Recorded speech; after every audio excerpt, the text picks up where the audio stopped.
daughter's head as if she's willing herself to be far away. Alli turns Luradona around and pushes up her shirt to reveal a constellation of wheels made by cigarette burns.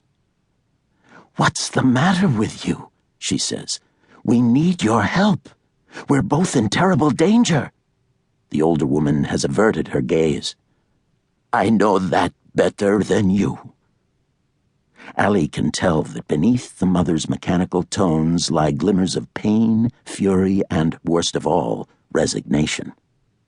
"Will you help us get to the ferry for Brindisi? In Italy we'll be safe." "You'll never be safe."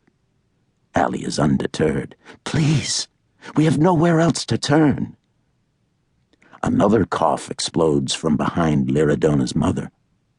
All at once, the door is almost wrenched off its hinges and Liradona's mother is shoved out of the way to make room for a huge hulking man dressed in a sleeveless undershirt and pajama pants. His darkly bristled cheeks and close-set eyes give him the appearance of a wild boar. He spits heavily, then, stepping out into the street, he peers beyond them, looking both ways. "Foolish girl!" His hand lashes out, striking Liradona across the face. "Go back to where you belong! You'll get us all killed!" As Liradona cowers, Alli shoulders past her. "This is your daughter." The boar man glares at her. Liradona flinches, then bursts into tears. "I tried to tell you," she sobs. Alli says, "She's your child, your flesh and blood." He takes one more look around. "Christ!" He hurriedly steps back into the shadows of the doorway and slams the door in their faces. Alli pounds on the door with her fist, but to no avail. She's about to try to find another way in when her gaze is drawn to the eastern end of the filthy street. The sun, rising, spills its light along the cobbles like liquid fire. Out of that dazzle emerge two men armed with handguns.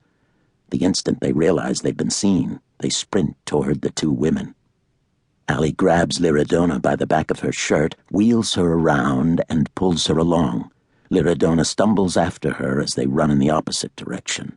But they are already winded from their long run, and the two men gain on them at an alarmingly rapid clip. Up ahead, Alli hears the chiming shouts of sounds like a demonstration. Changing direction, Alli heads them toward the boiling knot of students occupying a nearby plaza ringed with rugged hawthorn and lindens.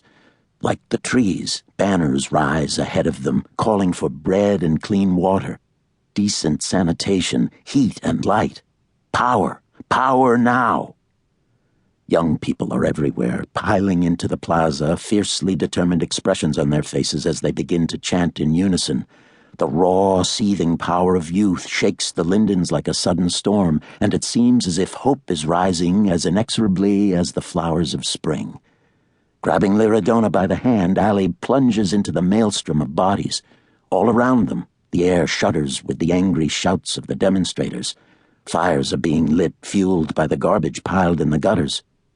Acrid smoke swirls, mingling with a fog that seems to have risen from the sewer grates, overrunning the streets and the plaza like an army of vermin.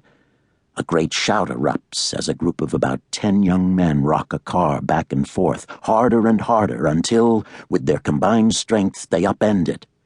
The massed shout gains a hurricane force. There the car sits like a turtle on its back. Someone opens the gas tank. At almost the same moment, the morning trembles to the high-low wail of police sirens. Everything starts to happen in double time. A length of rag is inserted in the car's gas tank, its visible end lit. The mass of humanity seems to hold its breath. The car explodes just as the militia appears, pouring out of fog-bound streets into the plaza. Harsh orders, magnified through a portable amplifier, are fired like flares over the heads of the protesters. Then guns are fired and the melee commences. Among it all, Alli and Liradona dodge and sidestep their antagonists, sweeping aside fluttering banners, leaping over the fallen, trying to keep themselves from being trampled by the mob, which flows first one way, then another. A clear line of sight is all but impossible. Eyes tear from the smoke and debris. It's then that the two men appear out of the blur of bodies and faces.